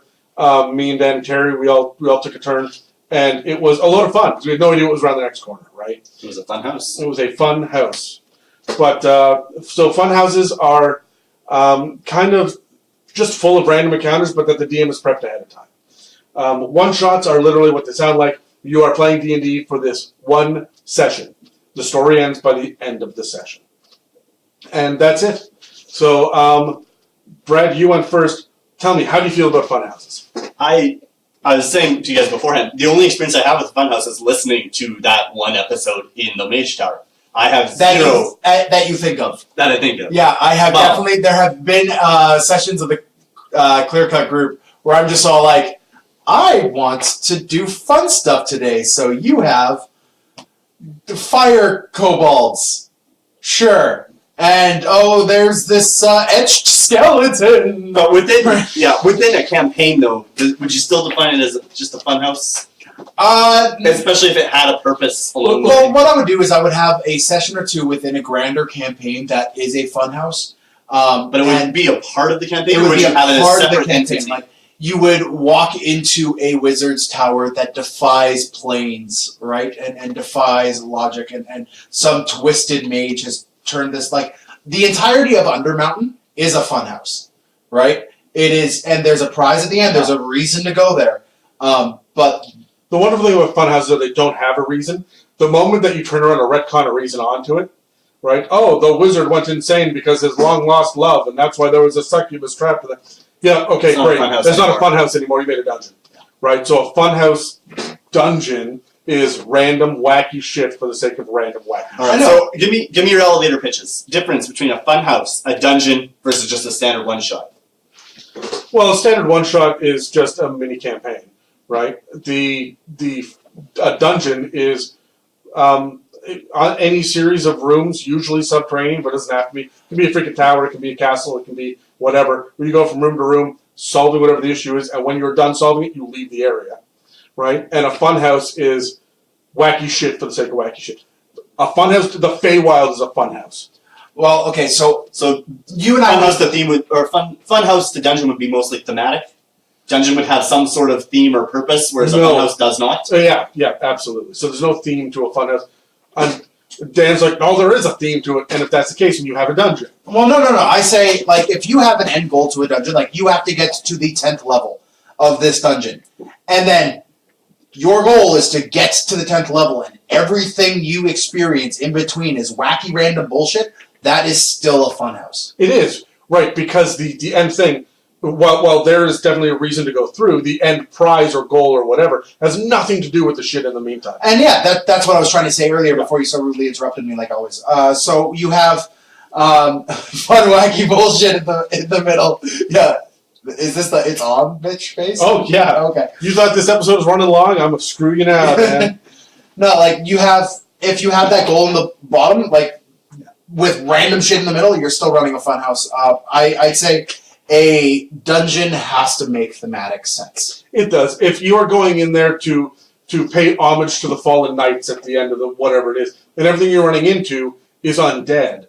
And you go to their skeletons and it's a giant mausoleum or whatever. That's the theme. You're in a dungeon, right? So dungeons aren't traditional, like, torture chamber jails. They don't have to have a dragon at the end, despite the name. Yeah, a dungeon is any systematic, ordered crawl through something. Yeah, and honestly, think outside the box in this too. A dungeon can be moving through a freaking canyon from one cavern to another. You just can't get out, right? So it doesn't have to be underground. It can be through a series of floating islands, right? Like, it can be whatever you want it to be. So, Dan, how do you feel about funhouses? I like them, but I like them at, like, magnesium strips. They gotta be short, intense bursts, and then we don't see them again for a while. Like, they are a fun thing to throw in a campaign if the DM just needs to have a break from the story or something. I would definitely throw one after an intense turn in the story. Like, if the party's had a really intense turn in the story and are on this bit of a lull between campaign arcs, throw a funhouse at them just so that they could go and experience weird shit and experience weird spells and experience weird creatures and whatnot before you get them back on the arc, right? So if you're doing a dragon arc and they just killed the blue and they got to go kill the red, throw a funhouse in there before they start climbing the mountain, right? I'm with you 100%. That's how I feel about them too. These need to be a breath of fresh air. Yeah. They are something to break up the monotony of D&D for 20 freaking levels in a row. Yeah. You've been playing the same campaign for 3 years. You know, you're on level 17. It is time to do a funhouse. And I will use one-shots for this too. Look, everybody chill out. We're going to do crazy funhouse. Everybody roll up a level 5 character. We're going to do a crazy funhouse for the next 2 weeks. I was going to say, like, it would be a real kick in the nuts to have your player killed in a funhouse in something totally random. Yeah. Yeah, and this is where you run the danger of taking your unbalancing your funhouse, which we'll talk to about in a minute. Unbalancing your funhouse and then having to come up with some weird DM bullshits to make sure that your player didn't just die meaninglessly. Yeah, and one of the things that I just want to bring up right now, people may argue with this. Tomb of Horrors, that's a Funhouse Dungeon. Yes, it's all tied together thematically, but there's shit in there like gender swap and teleport into collapsing room, which make no fucking sense. That is wacky shit for the sake of wacky shit. Yeah. Right? And that's the Tomb of Horrors. It's the most famous Funhouse Dungeon, and it's deadly. That's why I never included in the recommendation to run it out of the Tales of the Yawning Portal. It sucks to get to level 14 and then die because, I don't know, poison shit? You stuck your head into the hole and see what's in it, and the hole was a sphere of annihilation? Yeah. Yeah, no, that's not fun for me, right? So, anyway, Brad, how do you feel about one-shots?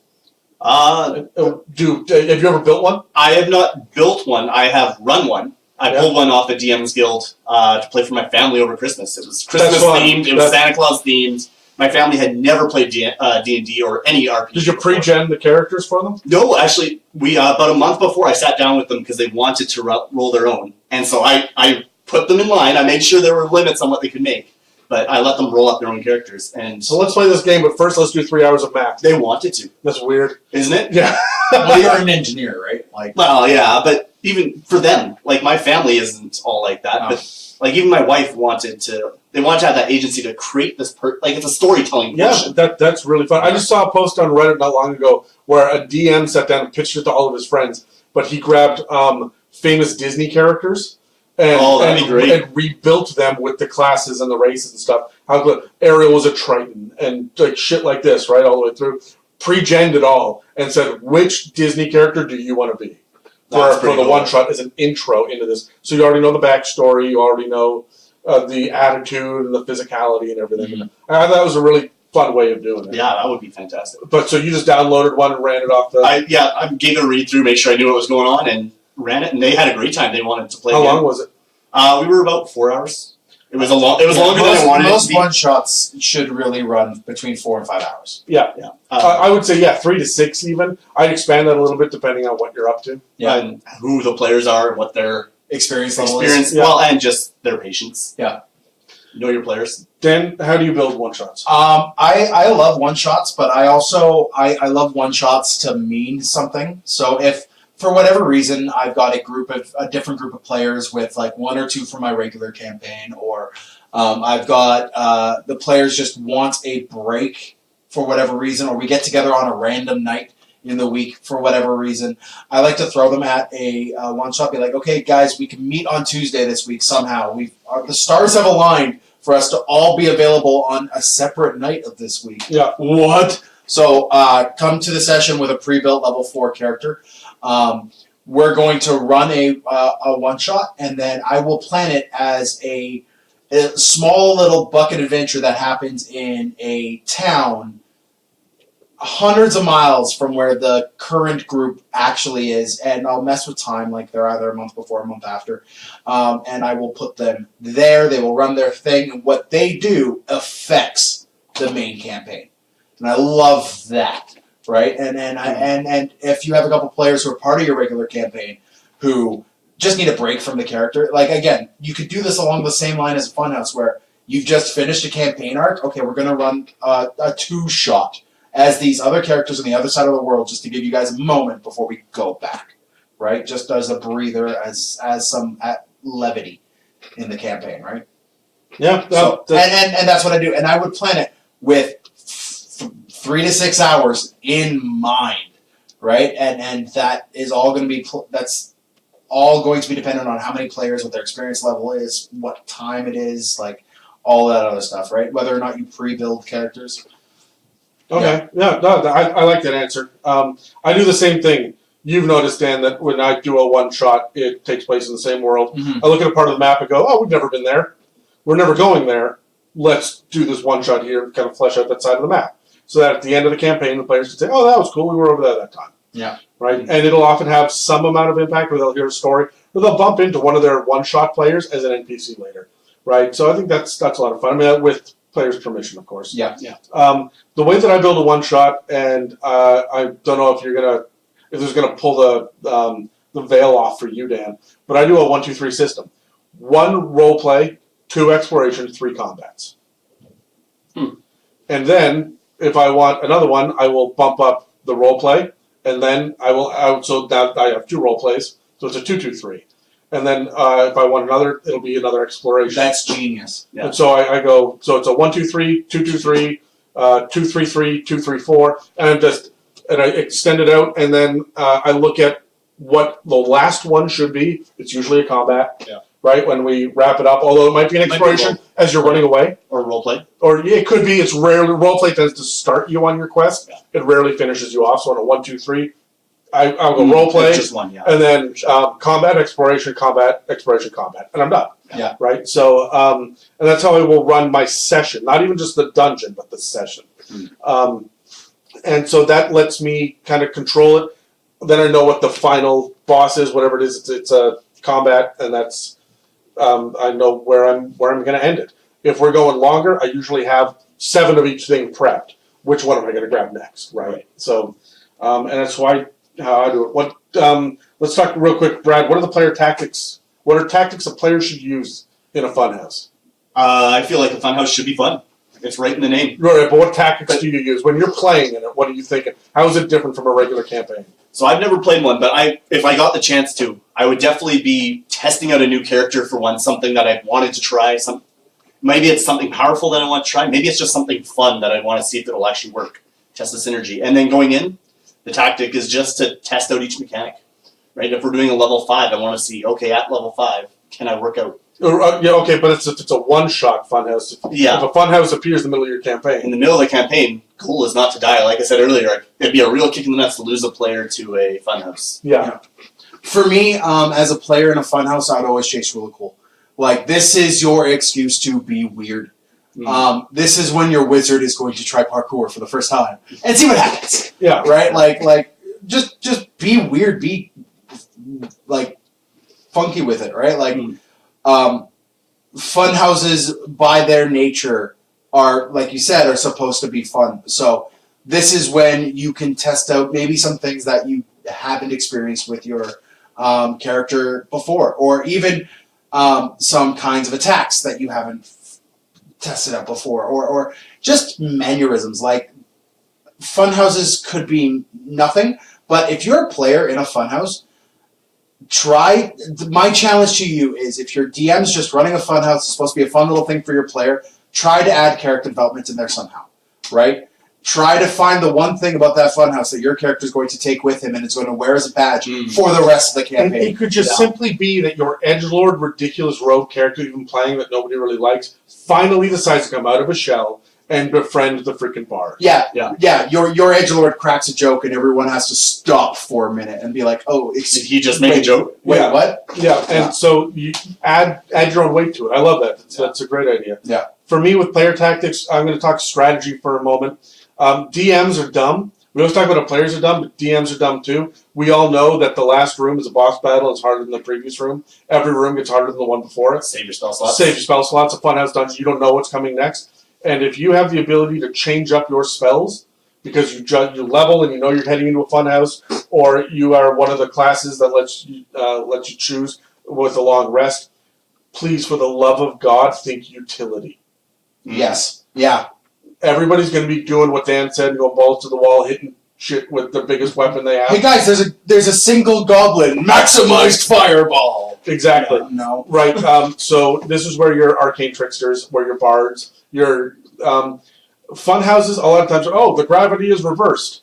This is where I'm wanting my feather fall and shit because you don't know when you're going to be in an elevator that drops. Yeah, right. This is when you want those utility, those exploration type spells. So that's what I'm thinking. Also, burn through all of your items. Yes. Consumables. Burn through your items before you burn through your spell slots because you will get more items when you're done. Yeah. Right. That's just funhouses tend to have rewards at the end. As a DM, your players get through it, give them back whatever they lost. So what are your player tactics for a one shot, Brad? So I guess I kind of covered that because I read out of order. But yeah, I want to try something new on a one shot, and tactics are basically try the wildest things you can. Especially if you are going into it with a couple friends, see if you can get some synergy between your characters. Try and build a couple of characters that really will be able to work together. Just try out some fun stuff. I'm totally into it. Dan, what are you doing for one shots? I am doing something that I know I will not be able to handle for a full campaign, and thus I could do this for a single session. Like you and I have talked about, like, do we run a one shot sometime in the summer while we're waiting for the fall to come to start back up with our regular campaign? And I'm like, if we do, I have in the wings this gallant knight that I am not going to be able to do the what ho for an entire serious campaign. I will be able to do a bard that goes, what ho? I'll be the gardener who says, what ho? That's a druid. Yeah, Thank you. But like, I've got this character in the wings. Like, I want to play this brave, this like stereotypical brave knight. Like, I want to play lawful stupid a little bit. You want to play one of Terry's knights then? Something like that. Yeah. But I know I can't do that for an entire campaign because I will get bored and frustrated with this character. Terry Crews. I would make a Terry Crews character. Yeah, just a guy who walks into a tavern and chest pops. Right? Just all charisma and strength. That's it. Yeah, that's it. And, like that is my entire train of thought when I'm approaching one shot. It's what am I going to get sick of for a long campaign? Let's play it here, right? And that can even be a single mechanic that I really want to try out. If I've been playing a fighter for a long time and I really want to do some spell casting, all right, well, I'm gonna make a sorcerer this time, guys, right? Like, and it's just because I want to experience this before I get back to hitting things with the pointy end. Yeah, okay. One of the things that I would focus on in a one-shot is a min-max. Right? That's the thing more than anything else. And I mean, Dan, you can bring it up because you min-max all the time on everything because you're a power gamer. Yep. However, I don't. I don't know enough to power game. Neither does Dan. He just likes to do it anyway. So, Google min-max ranger. It's just min for a ranger. Yeah. It's not the way it used to be.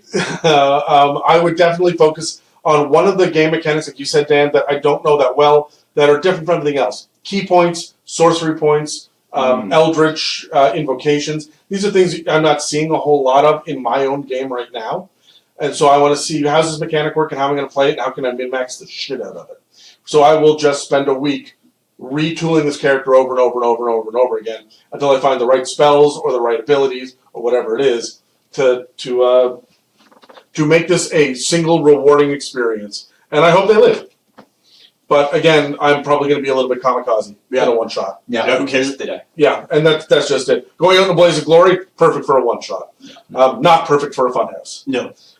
So guys, that has been Railroads, Sandboxes, Funhouses, and one shots. Do we have any final thoughts about this before we wrap up this episode? Honestly, guys, everyone goes, well, I like to run Railhouse. Railhouse? Railhouse. I like to run... No, those Grindhouse. Grindhouse. I like to run Railroads. I like to run Sandboxes. Run both. Have aspects of both in your campaigns. Have the occasional funhouse to add levity. Add the occasional one-shot to add character and depth to your world.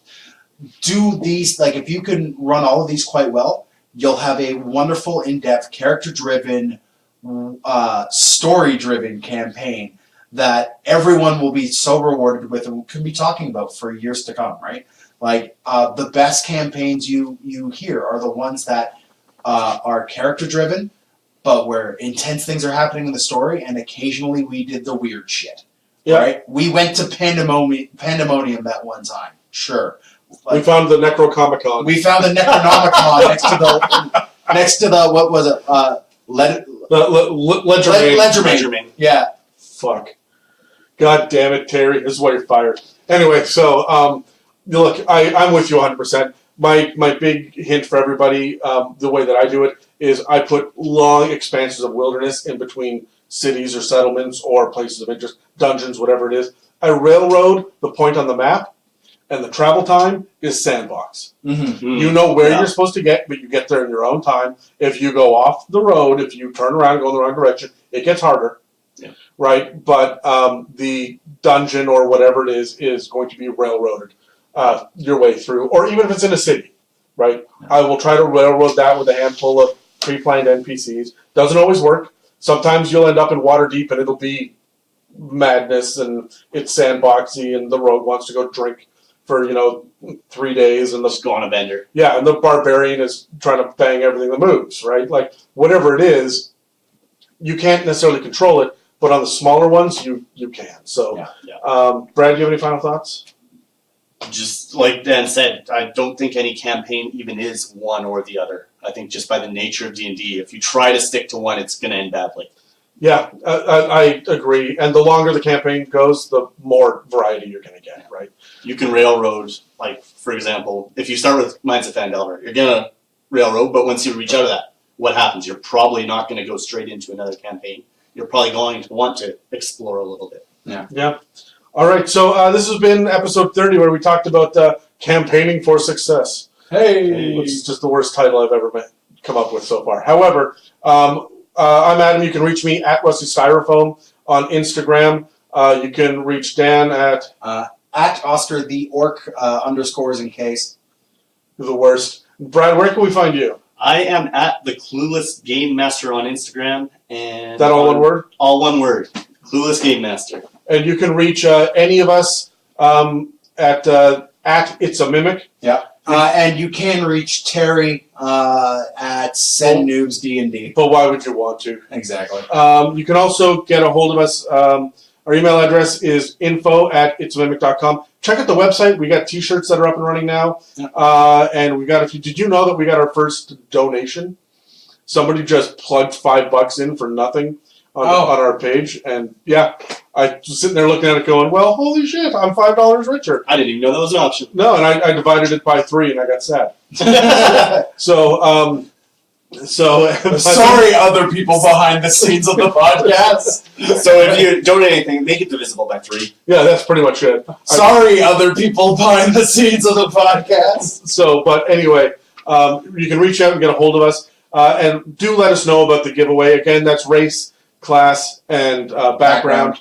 And we're really looking forward to releasing a couple more specials in the nearby future. So let us know maybe what you want to hear for some of these specials as well. Because honestly, if you don't, it's just going to be whatever crazy bullshit I come up with. Or me. I've tossed my hat in the ring a couple times. And it always gets downvoted. Terry and I it really does. You guys just never want to see me do things. We railroad you into doing what we want. Yeah. So, anyways, have a great week, and we will catch you next Tuesday for another Dragon Mastery. I think we're on to Green Dragons next. Sure. Yeah. I just want to say real quick before we're all 100% done. Thank you, Brad, for making the time to come on out. It's been a joy having you here. And thanks for having me. I'm not your DM anymore, so I can't threaten to kill you. So what I can do, or give you some sort of reward, what I can do is, as a guest, I've picked you up a lovely set of dice. You've actually been using the D20 the entire time. The entire time. And you went first the entire time. So thank you so much for coming and sitting in the guest chair. And we look forward to having more guests, having you back out again. We look forward to Terry not being here in the future. I look forward to someone finally replacing Adam. Yeah, it's been a pleasure having you here, man. It's been a pleasure being here. Thank you. All right. And thank you again from me as well. And thank you, Terry, for being busy doing whatever you're doing. Yeah, he's just busy this week. He'll be back. Streaking? Probably his hair. Thank you for listening to It's a Mimic. Check us out online at itsamimic.com or on Facebook, Instagram, and Twitter. Have questions you would like answered by the guys on the show? Send them an email to itsamimic@gmail.com. Tune in every Tuesday for more. All right, guys, really quick. Choose one. Just choose one. A railroad, a sandbox, a funhouse, or a one-shot. Pitch one idea. Let's roll initiative on it. I want to hear one unique idea for one of the things we talked about today. Ow, my leg. Sorry. Oh, God. I rolled. You had an 8. I had a 10. You got a 16. All right, I'll go last. I got a 16. Yay! Adam finally wins. And the bonus. Did you drop the dice on the ground? I used your die. Yeah, I gotta find it later. All right, so I guess the thing that I would talk about is a railroad. One of the things that I desperately want to do is a campaign-long siege, where you start off at level 1, and the waves of monsters that are coming at the building, or at this walled city, or this I think a giant walled city is the best idea for this, with different rings like Minas Tirith was, and they just keep throwing enemies at you. And at level 1, you are evacuating NPCs to better places. A couple of low-level monsters are getting through, and then as you go, level 2, level 3, level 4, you are getting more and more difficult enemies. There are harder challenges. Parts of the cities is erupting in flames, and you've got to evacuate the orphanages on fire, or go get the holy relics that were in the church that's now behind enemy lines. Right, and so I think that you could run an entire siege, but that is a railroad. As much as you can go anywhere and do anything, you can't leave the city, and you are getting pushed back further and further. And they're looking to kill a certain number of souls to reap for whatever crazy bullshit I come up with. Right, so you have to keep a certain percentage of the population alive at any given time, and at some point you get into the underground tunnels and you're escaping to the old ancient part of the city that was buried under the mountain, whatever nonsense. But this is the railroad that I would do. Cool. And you're just pushing hard at your players all the time. Yeah, definitely no room for sandbox really in that. You would have choices about which district are you going to. Yeah. You have 3 options. You have the merchant district, or the farmers district, or whatever it is. You go the religious district. There are boons of doing each. There's punishments for not getting it. Yeah. Right? And you are trying to rescue people, get objects, and maybe sabotage bridges and shit too, to slow down the enemies. Yeah, for sure. And you're leveling on a regular, clear basis. Every 4 sessions, you guys hit a level. Yeah. Right? Which means that in 4 sessions, this shit gets harder. Right? Yeah. So that's how I would do it. Brad, what do you got? I can't have... So, we're... Peek behind the curtain, we're recording this in July. I just saw... How dare you? Yeah, I know. How dare you? That's what happens when you bring a guest in. It's unpredictable. But I just got out of watching Spider-Man. Spider-Man. And it just... How's Toby doing? Oh, Toby's doing great. I didn't say what year. Wrong Spider-Man. Oh, sorry. Andrew? Andrew. Yeah. Okay. But walking out of that, have you so inspired to run a Mysterio-style... Is this a spoiler alert for everybody else? No, just in general. I mean, if you follow comics at all, Mysterio. He just had me inspired to do something... So all illusion-based. All illusion-based. Nothing is what it seems. You don't even know where you are. Yeah, you're not sure how big the room is that you're in and shit like that. You'll be running into walls, you'll be... I really like the new Spider-Man movie. I thought it was fantastic, but I don't want to spoil it. It's Mysterio being Mysterio. It's fantastic. I think for those of you who have not seen it by now, you probably don't care. Yeah. And if you have seen it, then you know exactly what we're talking about. And if you do care and you haven't seen it, you're Dan, and we hate you anyway. I'm busy. Sorry. Someone's got to edit this shit. Yeah, seriously. But no, Mysterio themed Funhouse. Just nothing is as it appears. Everything is illusion, and everything is a lie. For me, I would do a Hill Giant Scrotum. Just because that sounds like a lot of fun. But no, I would do a sandbox funhouse. In a way, mix the two. What is that? Like? But I would have the rogue trickster god has severed the bonds that make the bonds that we all take for granted in the world, and you as a party have to go from like area to area that this trickster god has. What bonds are we talking about? We're talking leather straps? No. We're talking like gravity and magnetism, and the elements have gone haywire. Like magic itself has. Everyone is just a wild magic sorcerer. Or something, right? Like these effects are happening everywhere. I would have this sandbox campaign of the party having to go from point to point. And all of these things are all happening all at the same time, and eventually they have to try to bring order back to this world as this trickster god has caused something like this. And the weirdest things are happening, like entire areas with reverse gravity on them that will just suddenly stop one day or whatnot. Like pull it out. Cows the size of mountains. Mountains the size of cows. Exactly. And I would definitely do it in such a way that the trickster god is 100% thoroughly evil. I find a lot of times the trickster god is a bit of a jester. Just a chaotic boss. Just a chaotic guy. No. Joker. This guy is... He's Kefka. Yeah, it's Kefka. He just wants to see how the world reacts when everything is... Some people just want to watch the world burn. Yeah, and that's all he's there to do. And he is malevolent and intentional and absolutely off his rocker. And I would love to do that. Yeah, I think that... Do that almost with Dungeon of the Mad Mage, no? You can, but it's more of a microcosm, and there's not a lot of trying to reestablish the bonds of reality, which is what the campaign is built around, right? Yeah, I see Dungeon of the Mad Mage is more about you're going into his home. Yeah. He's not fucking up your home. Yeah. Right? So whereas this is a trickster god that is deliberately fucking up your home, and you have to figure out why.